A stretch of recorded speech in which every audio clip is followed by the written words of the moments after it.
Bonjour tout le monde, j'espère que vous allez bien.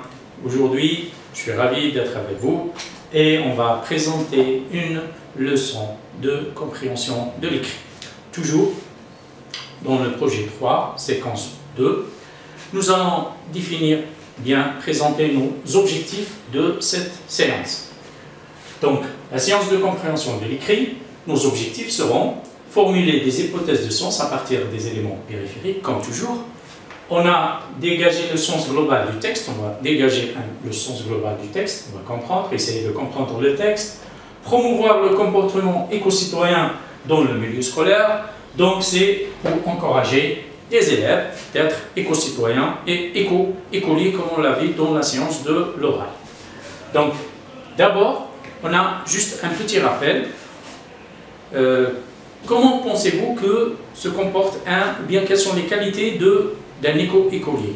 Quelles sont les qualités? Comment un élève peut se comporter en éco-écolier? Bien sûr, vous allez vous référer à la séance de l'oral que nous avons fait ensemble et vous allez nous donner les qualités d'un éco-écolier. D'accord? Essayez de penser qu'est-ce qu'il peut faire un élève à l'école. Qu'est-ce qu'il ne doit pas faire aussi pour respecter la nature. Donc d'abord, on peut dire que il ne faut pas qu'il ne jette pas les déchets par terre. Il ne jette pas les déchets par terre. Il trie les déchets. Il va trier les déchets, bien sûr, plastique, papier, déchets organiques. Il recycle les déchets. Il participe au recyclage, comme ceux des élèves qui ont eu l'idée de recycler les bouchons en plastique. Ensuite, il plante des arbres. Il participe à embellir son école en plantant des arbres, des fleurs, etc. Il ne gaspille pas. Ne gaspille pas, c'est-à-dire si c'est des gestes éco-citoyens qu'on va voir justement aujourd'hui. Qu'est-ce qu'il va faire, qu'est-ce qu'il ne va pas faire. Ensuite, il agit toujours comme un ami de la nature. Il doit être un ami de la nature et encourage ses amis aussi d'être des camarades ou bien être des amis de la nature. Donc nous allons vous proposer un texte à lire et à comprendre, mais avant ça, il faut observer l'image du texte. L'image du texte, c'est-à-dire tout le texte, c'est une observation. Et on va juste lire le titre, la source, quels sont les signes de ponctuation qui caractérisent ce texte, et surtout chercher, si vous ne savez pas, cherchez sur un dictionnaire ou autre chose, que veut dire l'expression chez soi. Chez soi. Je vais vous projeter le texte, lisez le texte, ou bien observez le texte, et essayez de voir le titre, la source, l'image, les paragraphes, les parties, les signes de ponctuation. Essayez de expliquer c'est quoi un réflexe éco-citoyen. On a dit chez soi, ainsi de suite.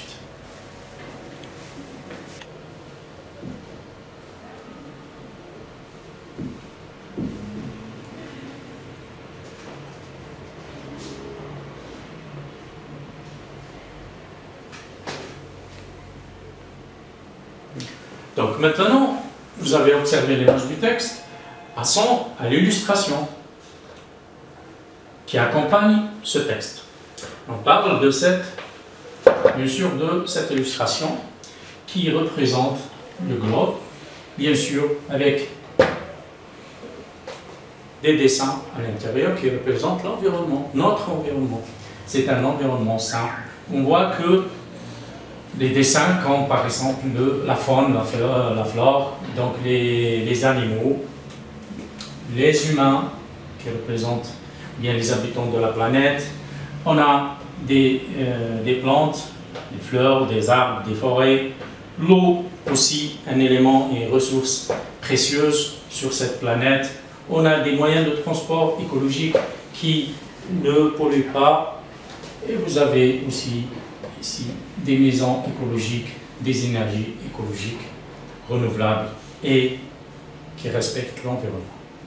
Donc, à partir de l'image du texte, à partir de cette illustration, vous allez me dire de quoi va parler notre texte.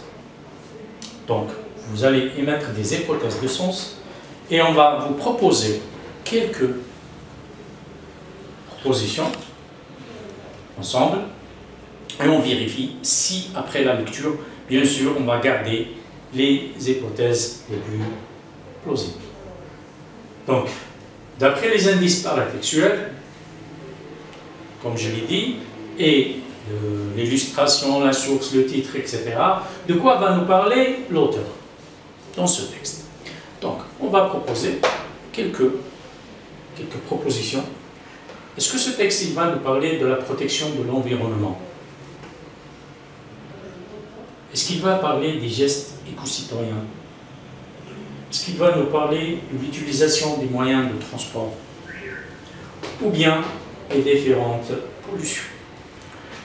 Donc, je vous invite à lire ce texte. Ensuite, on va vérifier.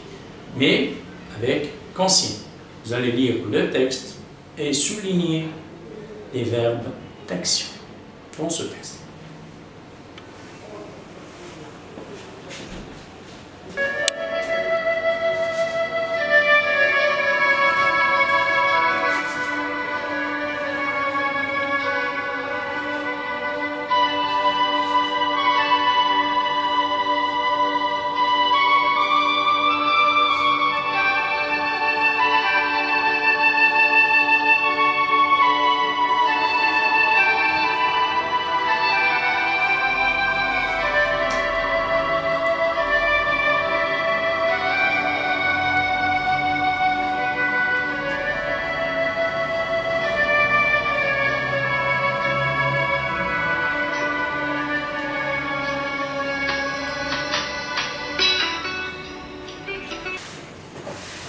Mes chers élèves, ouvrez vos livres à la page 160.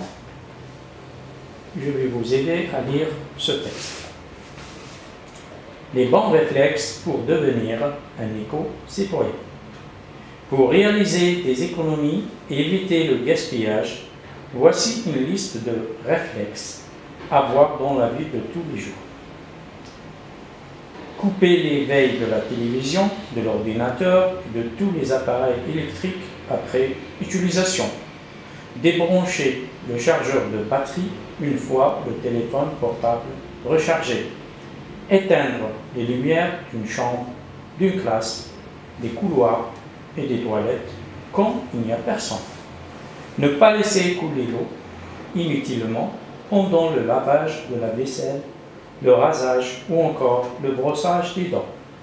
Prendre une douche rapide plutôt qu'un bain. Boire de l'eau du robinet et non pas de l'eau minérale. Éviter d'acheter son goûter, le préparer à la maison. Pousser les proches et amis à agir pour un meilleur environnement. D'après des gestes pour la nature, bien chez soi.net. Maintenant que nous avons lu ce texte, souvenez-vous de la consigne avant la lecture, c'est qu'on va souligner les verbes de consigne. Commençons par la consigne. Première consigne, c'est couper. À l'infinitif, bien sûr. Débrancher. Éteindre. Ne pas laisser. La forme négative. On observe que c'est des verbes à l'infinitif. Prendre. Vous avez souligné certainement boire. Aussi éviter. Et enfin, la dernière, c'est pousser. Donc, pousser les proches et amis à agir pour un meilleur environnement. D'accord? Donc, combien on a de consignes? Vous avez, on va compter ici les ponctuations, comme on l'a dit. C'est les tirés. Et là, on peut voir que le début de chaque consigne commence par un verbe, mais cette fois-ci, on voit bien que ce n'est pas de l'impératif, c'est un verbe à l'infinitif. D'accord? Bien. Donc, on a dit, voici les verbes de consigne. Donc, on voit bien que c'est les consignes. Et sans oublier peut-être celui-là aussi, c'est la suite, une deuxième consigne, c'est le préparer à la maison. On parle du goûter. Maintenant, passons à l'explication du mot chez soi. On a dit tout à l'heure, trouver, bien trouve le synonyme ou bien la signification du mot chez soi. Tout simplement, chez soi, c'est bien sûr sa maison, son foyer, son logis, etc. Donc on parle de la maison. Maintenant, on a aussi le mot réflexe. J'ai demandé de chercher qu'est-ce que ça veut dire réflexe. Éco-citoyen, vous le connaissez déjà. Éco-citoyen, c'est un citoyen qui respecte l'écologie, l'environnement. Et réflexe, maintenant, c'est quoi un réflexe? Le réflexe, ce sont des gestes. Lorsqu'on les répète tout le temps, habituellement, on va s'habituer ou bien ils deviennent des réflexes. C'est à la langue que ces gestes-là deviennent des réflexes. C'est-à-dire, on va les faire sans faire attention. Voilà, qu'est-ce que ça veut dire? Réflexe. Donc, on a terminé la lecture, on a expliqué ces mots, on a souligné les verbes de consigne. Passons à la vérification des hypothèses de sens que nous avons mises tout à l'heure. Donc, on revient aux hypothèses de sens et on va garder seulement les hypothèses plus plausibles.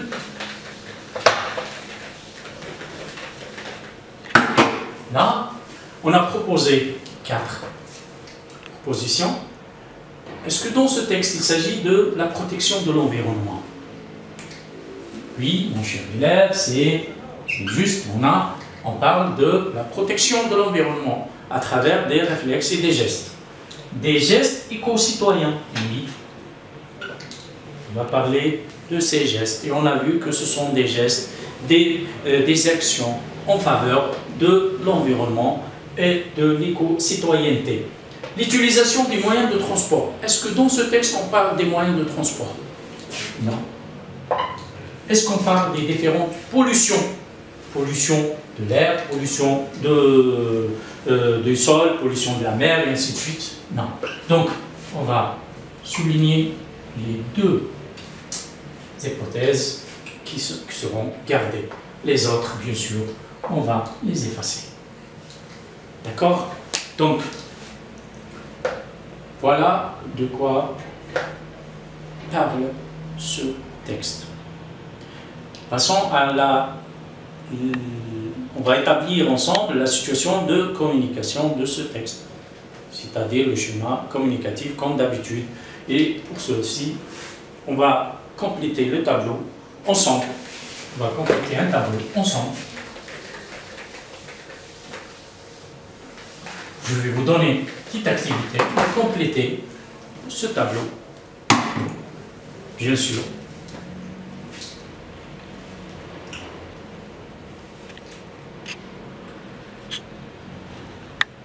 Après le texte, oui, on revient. Voilà. Donc, le schéma communicatif, c'est ce tableau-là qui parle dans ce texte. À qui s'adresse ce message ou bien ce texte? De quoi on parle dans ce texte? Et la visée, dans quel but? Dans quel but l'auteur de ce texte a écrit, ou bien il a donné ses consignes. Donc, je vous laisse un peu de temps pour compléter ce tableau et le bien sûr, de porter sur vos cahiers. Donc, allez-y, mes chers élèves.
Bien, mes chers élèves, j'espère que vous avez terminé cette tâche.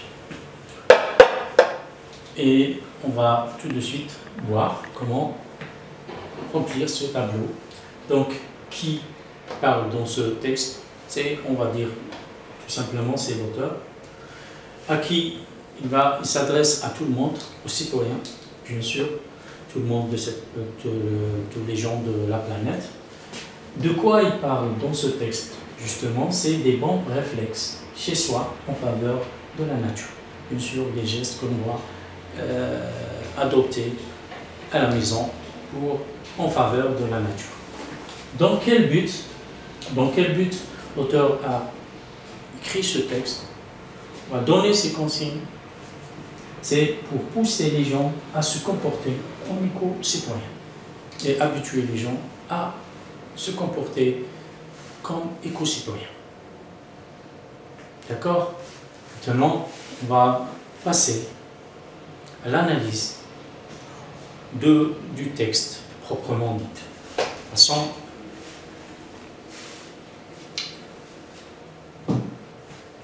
Donc, vous allez encore on va vous inviter à lire le texte, mais cette fois-ci avec plus de réflexion et essayer de répondre aux questions qu'on va exposer dans ce tableau. Donc, la première question, à quoi servent les consignes données dans ce texte? À quoi servent les consignes données dans ce texte? Deuxième question, que faut-il faire pour devenir éco-citoyen? Qu'est-ce qu'on doit faire? Selon, bien sûr, toujours selon le texte.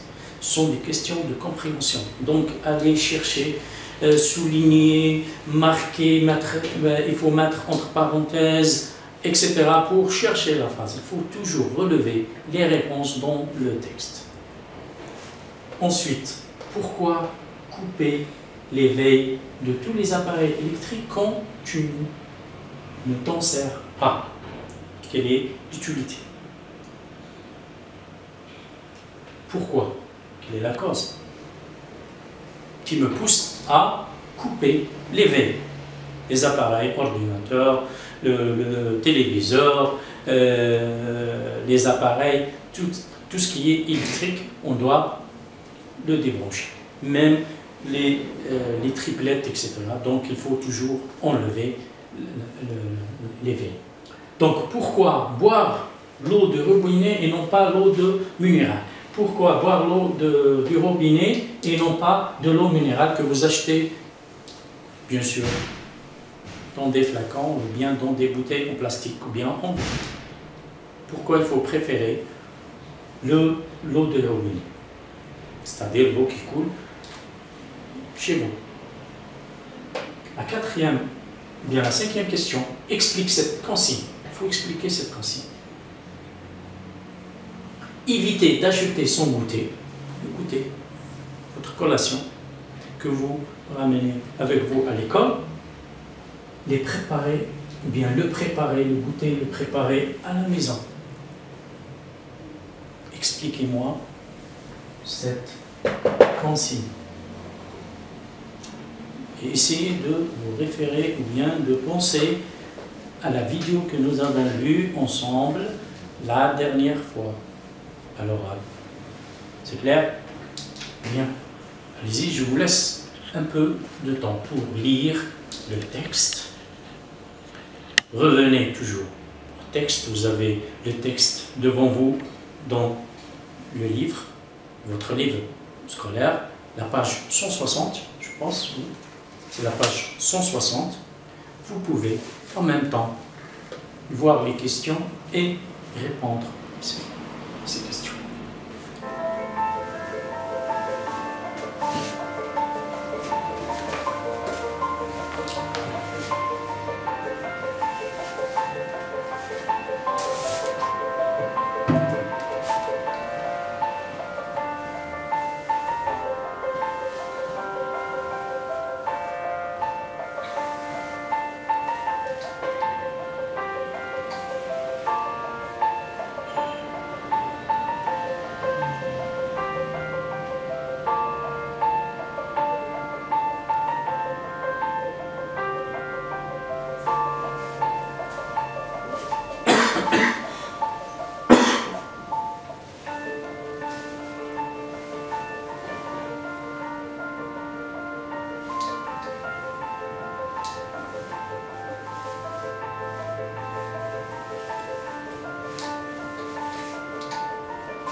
Donc, mes chers élèves, vous avez terminé votre tâche.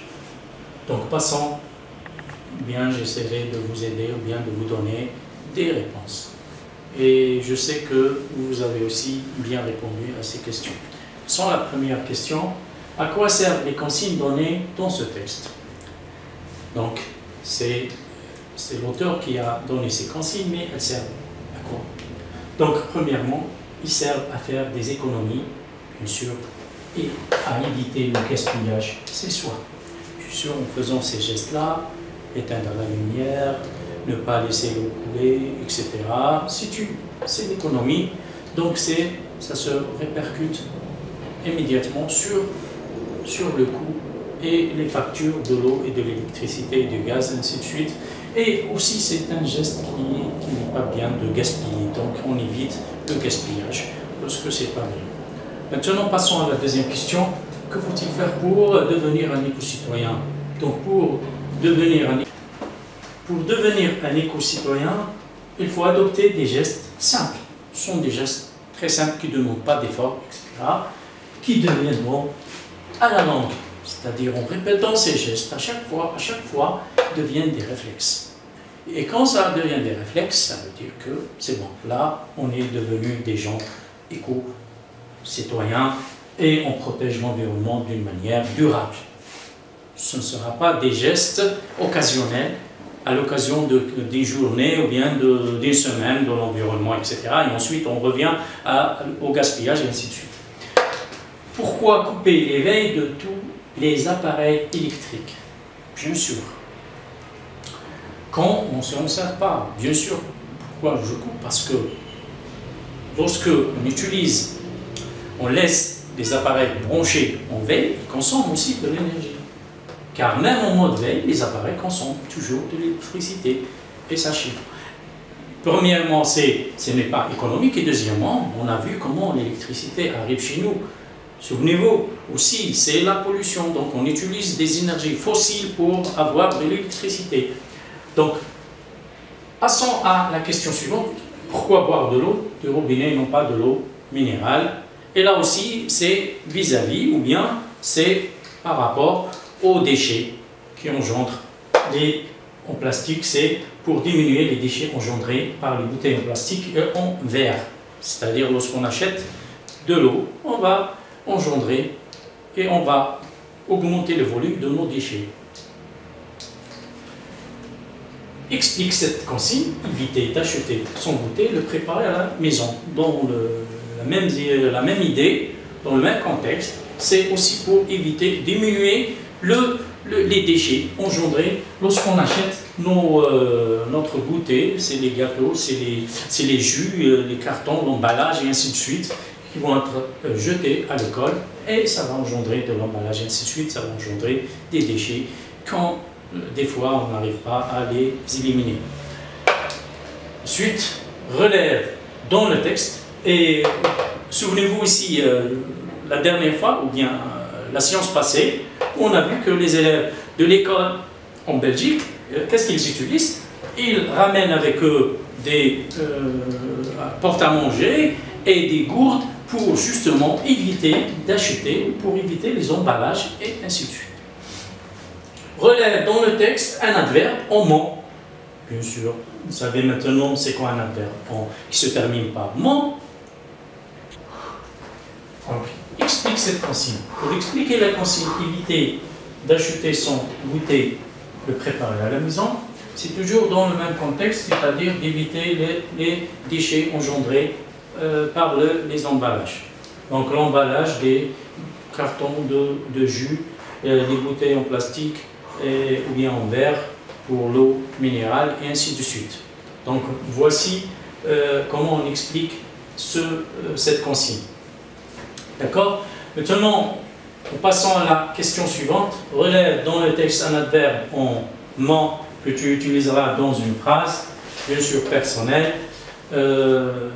C'est en quelque sorte une révision de la leçon que nous avons vue au cours de la science d'orthographe, les adverbes en ment. Donc, essayez de trouver un adverbe ou bien relever un adverbe dans le texte et l'utiliser dans une phrase personnelle. Donc, il n'y en a qu'un seul, inutilement. L'eau, c'est la vie, arrêtez de la gaspiller inutilement. Donc, voilà une phrase que vous pouvez utiliser. Donc, passons à la question suivante, bien l'étape suivante. C'est, bien sûr, on va vérifier, bien synthétiser nos acquis ou intégration et appropriation, ce qu'on a appris durant cette séance. Donc, on vous a proposé une petite activité. L'eau n'est pas nécessaire à la vie, elle est la vie. C'est une citation bien connue. À partir de cette citation, donne à tes camarades 3 consignes, les encourageant à ne pas gaspiller cette rare et précieuse ressource qui est l'eau. D'accord? Donc, je vous laisse le temps de porter cette consigne sur vos cahiers et en même temps essayer de profiter de cette chanson magnifique dédiée à l'eau.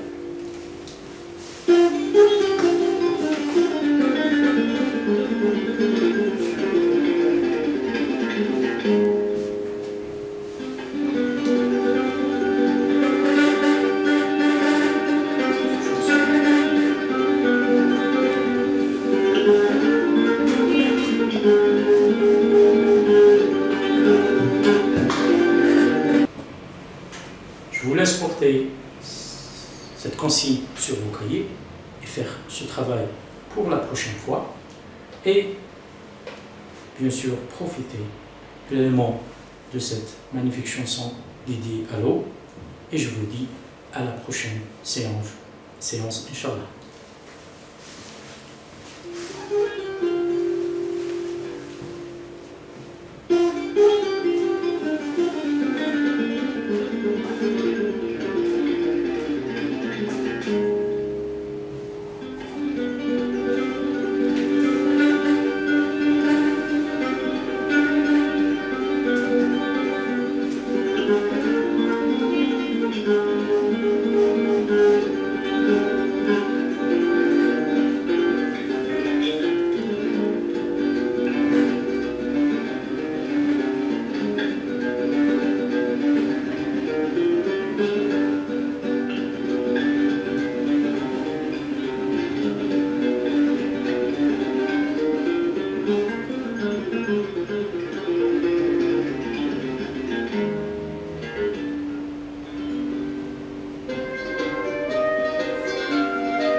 vibration, depuis les nuages jusqu'au barrage, station de pompage et épuration.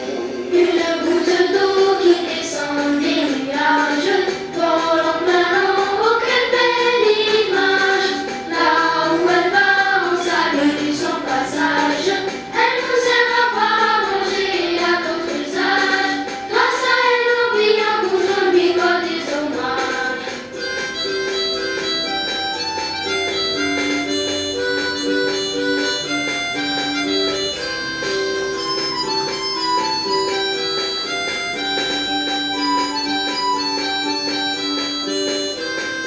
Quand elle arrive au château, bien traitée par l'Algérienne des eaux.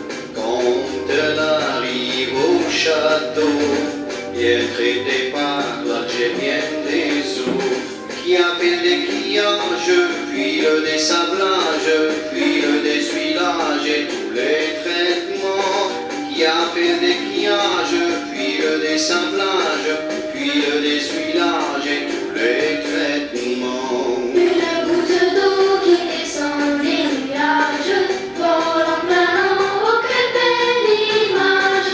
Là où elle va, on salue son passage. Elle nous aimera pas manger à d'autres usages. Grâce à elle, on vit en bougeant, lui rend des hommages.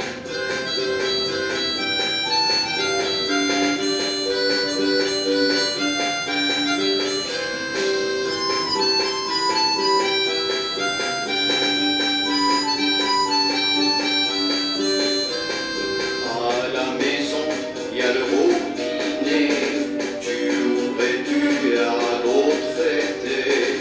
À la maison, il y a le robinet, tu ouvres et tu as l'eau traitée. Elle nous revient chère, mais très nécessaire, mes amis, mes frères, prenez-en bien soin. Elle nous revient chère, mais très nécessaire, mes amis, mes frères, prenez-en bien soin. Une goutte d'eau qui descend des nuages, vole en planant, oh quelle belle image. Là où elle va, on salue son passage. Elle nous aimera pas manger à d'autres usages. Grâce à elle, on vit en bougeant, lui rend des hommages. Une goutte d'eau qui descend des nuages, vole en planant, oh quelle belle image. Là où elle va, on salue son passage. Elle nous aimera pas.